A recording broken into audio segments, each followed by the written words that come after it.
E agora vamos pôr tudo o que aprendemos numa forma diferencial. O que é esta forma diferencial? É que nós temos visto até agora leis integrais.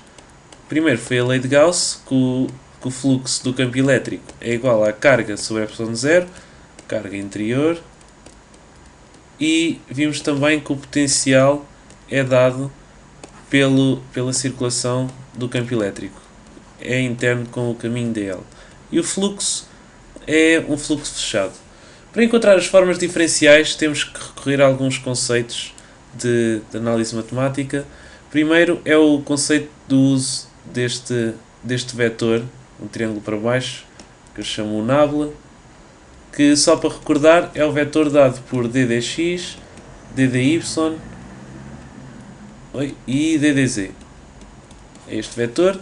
Se eu aplicar isto numa dada função, por exemplo, uma função vetorial, como isto é um vetor, também é um vetor, como é que eu multiplico dois vetores? Uma das maneiras que tenho é através do produto interno.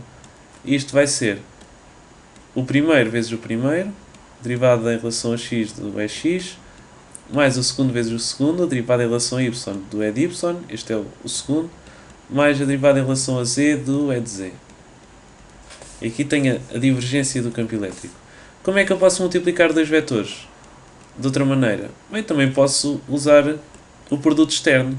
Então, o produto externo de dois vetores é dado pela forma que já sabemos, se não é bom ver o vídeo sobre rotacional, é dado pela E de x, E de y, E de z, que são as componentes primeira, segunda e terceira. Depois o vetor nábula, que é ddx, ddy e ddz. E depois o campo elétrico, que tem a primeira componente E de x, E de y e E de z. E é fazer este determinante, que a esta altura também já sabemos como é que se fazem determinantes. A isto eu chamo a divergência e a isto eu chamo rotacional. Também posso aplicar, em vez de ser num vetor, posso aplicar este nábula num escalar. Então, no fundo, é um escalar vezes um vetor. Vai ficar o vetor todo a multiplicar por esse escalar. dv dx, dv dy e dv dz. E a isto eu chamo de tirar o gradiente. Gradiente de um escalar. O primeiro vai ser um escalar, o segundo vai ser um vetor e o terceiro vai ser um vetor. Eu vou usar isso no teorema que se chama teorema da divergência e noutro teorema também muito importante, que é o teorema de Stokes.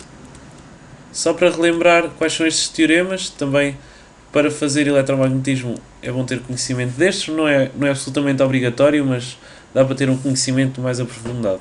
O teorema da divergência diz que se eu estiver a calcular o fluxo de algum campo, este é igual ao integral de volume, ou seja, ao integral triplo da divergência desse campo. O fluxo tem que ser fechado.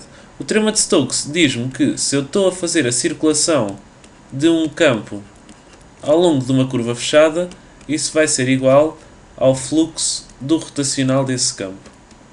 É interno de n, e apagar aqui, rotacional desse campo, interno com a normal, ds. E pronto, são estes dois teoremas que vamos usar. Já temos aqui a lei de Gauss que me diz quanto é que é o fluxo de uma superfície do campo elétrico numa superfície fechada. Então posso aplicar o teorema da divergência. Como é que vai ficar esta lei de Gauss com o teorema da divergência? Fico que, mudar de cor, isto vai ser igual, usando o teorema da divergência, que o integral de volume da divergência do campo elétrico vai ser igual à carga sobre epsilon zero. Agora era bom eu conseguir ter do lado direito também um integral de volume, para conseguir ter dois integrais de volume e assim poder somá-los e subtraí-los ou fazer várias operações. Como é que eu ponho a carga em função do volume? Uso o conceito de densidade. Sei que a densidade de carga ρ é o mesmo que a carga por volume. Então, integrando esta equação, tenho que a carga total é o integral da densidade de carga em volume, que posso pôr aqui, na carga. Pondo ali, passo tudo para o lado esquerdo do integral, para o lado esquerdo da equação, e tenho que o integral de volume da divergência do E menos a densidade de carga sobre ε0 num dado de volume é igual a zero. E agora o passo essencial é que eu estou a fazer numa superfície de Gauss qualquer, num volume que é diferente de zero. Então, se tenho um produto que é igual a zero, ou o primeiro é igual a zero ou o segundo é igual a zero. Sei que este é diferente de zero, é um volume. Então, tenho que a divergência do E é igual a ρ sobre ε0. E esta é uma das equações mais bonitas da física, que é a primeira equação de Maxwell.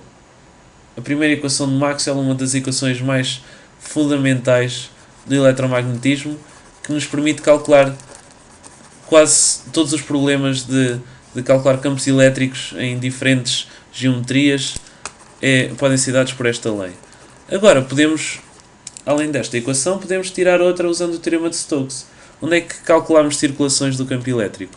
Foi para calcular o potencial V.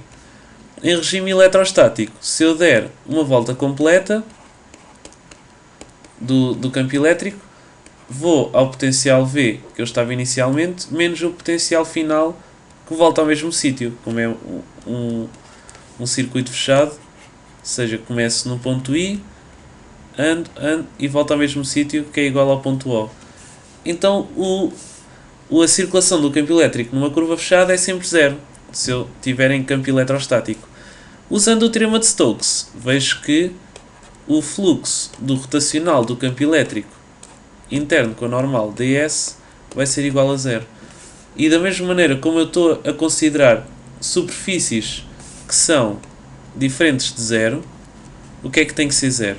Tem que ser o meu rotacional do campo eletrostático, que tem que ser igual a zero. E esta equação também permite-nos passar de uma forma integral para uma forma diferencial. E podemos chamar isto a segunda equação de Maxwell, não na sua forma mais geral, mas no vácuo, sem campos magnéticos e sem nada a variar no tempo e sem B. Pronto, a solução mais simples, a equação mais simples que eu posso arranjar para o campo eletrostático. São estas duas equações que me dão basicamente tudo.